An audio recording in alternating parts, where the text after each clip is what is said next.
बहुत सारे ऐसे लोग हैं जिनके एस्टेब्लिशमेंट के साथ अच्छे ताल्लुकात हैं, वो पहले ही अदालत का फ़ैसला बता रहे हैं।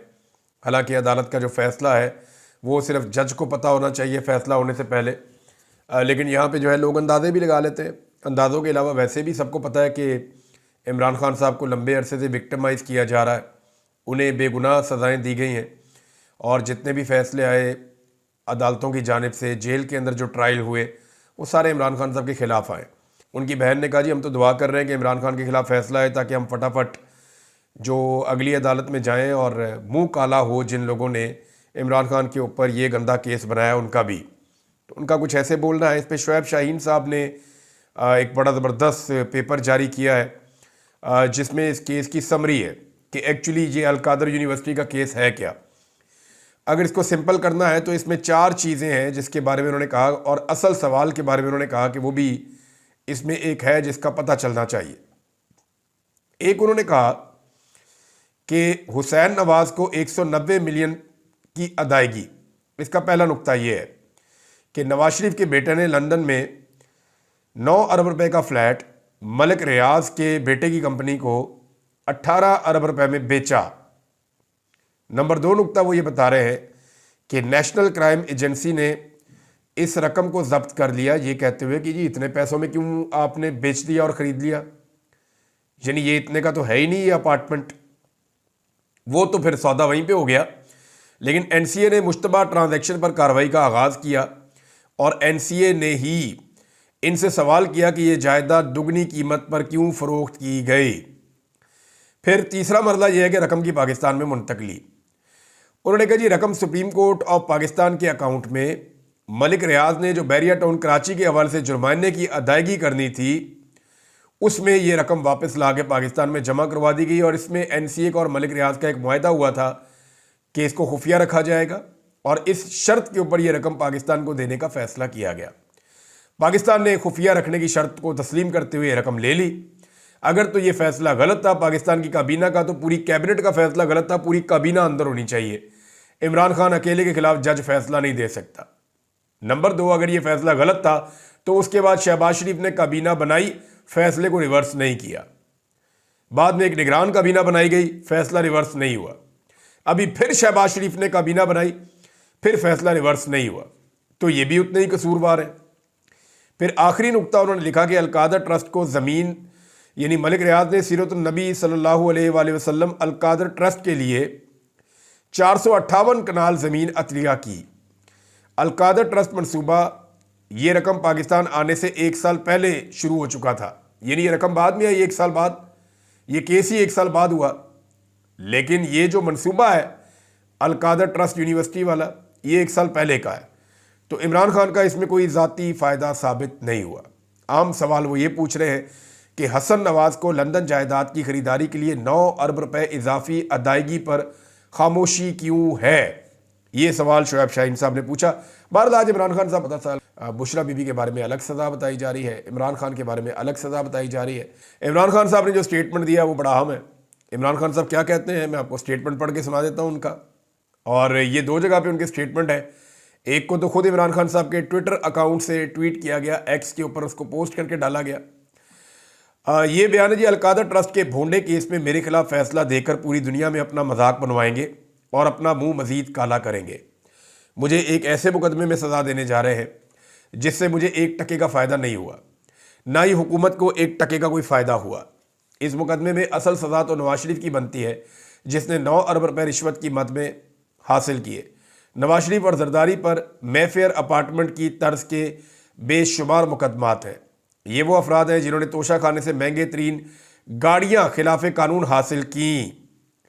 इन पर मौजूद तमाम मुकदमात ओपन एंड शट केसेस हैं, लेकिन इनको माफ़ करके मुकदमात को सिर्फ इसलिए ख़त्म कर दिया गया क्योंकि उन्होंने डील कबूल कर ली। इस केस में नवाज शरीफ से 9 अरब रुपए का हिसाब मांगना बनता है। बुशरा बीबी अलकादर ट्रस्ट केस में बिल्कुल बेकसूर हैं।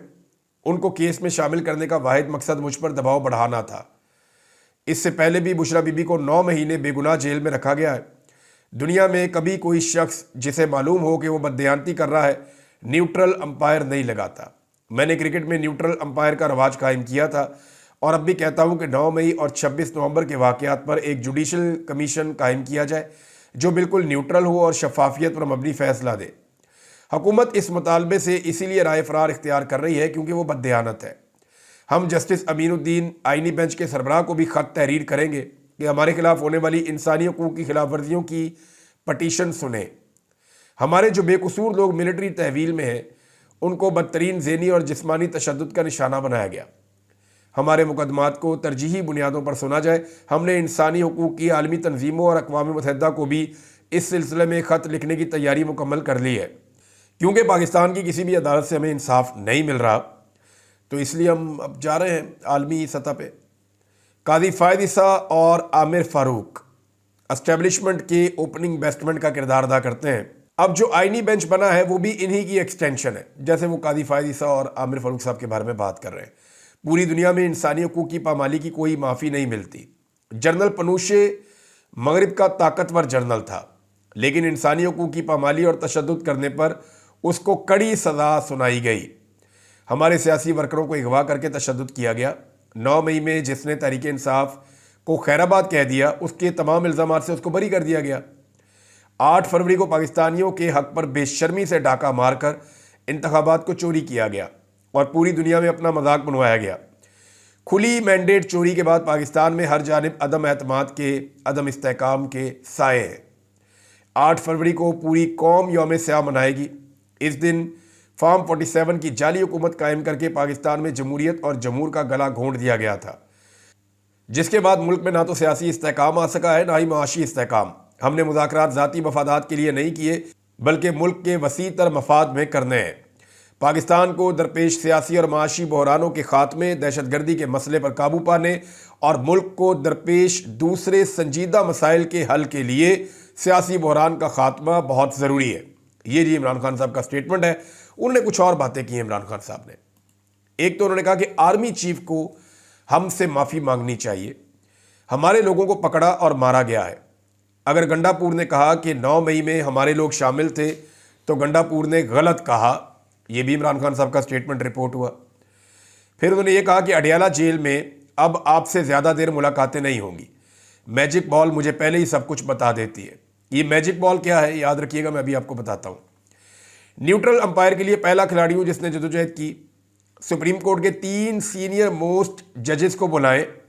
ये जजेस की जिम्मेदारी है कि तहकीक के बाद जो सज़ा देंगे मैं इसके रास्ते में क्यों खड़ा होऊंगा।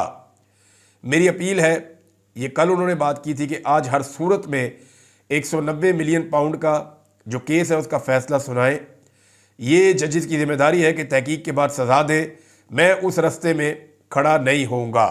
ये जी इमरान खान साहब के स्टेटमेंट है। हुकूमत की बेचैनी बहुत बढ़ती जा रही है। What is magical ball? ये अगर आप ट्वीट करें ना कि इमरान खान मैजिकल बॉल, अगर आप लिखें या आप यूट्यूब के ऊपर इसका लिंक आप लिखें कि इमरान खान मैजिकल बॉल, तो इमरान खान ने एक बॉल किया था और वो बॉल किया था कपिल देव को और उन्हें क्लीन बोल्ड कर दिया था, तो उसको मैजिकल बॉल कहते हैं।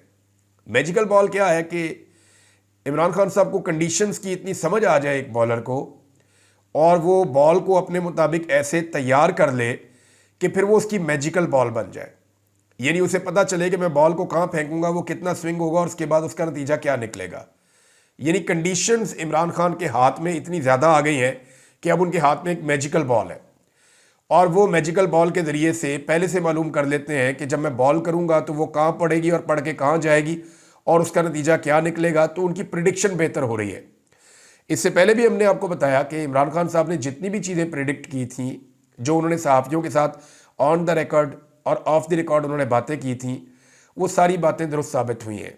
इमरान खान साहब की जो सियासी पेशन गोइयाँ थी गुज़िश्ता 1 साल में, हमने वो सारा कुछ पाकिस्तान में होता हुआ देखा है।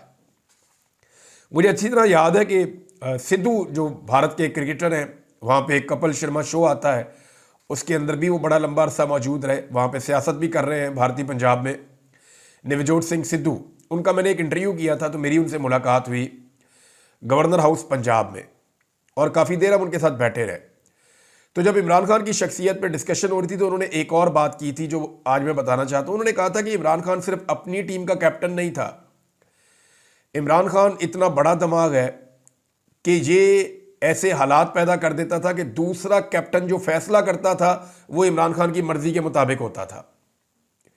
यानी सिद्धू साहब हमें ये बता रहे थे कि इमरान खान साहब का जो मुखालिफ है, इमरान खान साहब उसके लिए ऐसे हालात पैदा कर देते हैं कि इमरान खान साहब जो चाहते हैं वो वही फैसला करता है और उसके मुताबिक इमरान खान साहब अपनी हिकमत अमली बनाते हैं।